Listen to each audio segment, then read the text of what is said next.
పుత్ర పరిశుద్ధాత్మనామమున ప్రభువునందు మిక్కిలి ప్రియులారా, ఈనాడు సిమియోను చూపించిన విధేయత ఆయన దేవుని యొక్క అద్భుతాలను చెవిచూడగలిగేటట్లు చేసింది.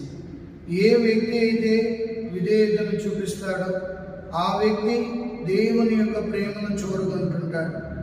ఏ వ్యక్తి అయితే విధేయతను చూపిస్తాడో ఆయన దేవుని యొక్క అద్భుతాలను చవిచూస్తుంటాడు.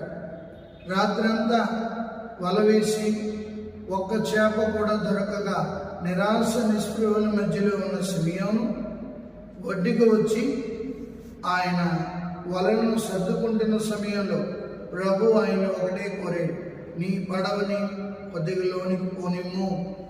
అవును, మనం చాలా విషయాలలో బయటే ఉంటాం.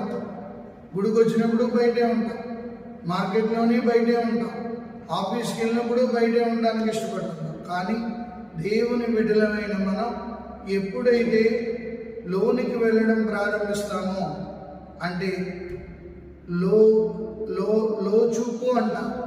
ఎప్పుడైతే మనలోకి మనం చూసుకుంటామో మన లోపాలు ఏంటి, మన బలహీనతలు ఏంటి, మన బలాలు ఏంటి మనకు అర్థమవుతాయి. అందుకే ప్రభు అంటున్నాడు సిమియోనుని, నీ పడవని లోనికి పోనిమ్ము.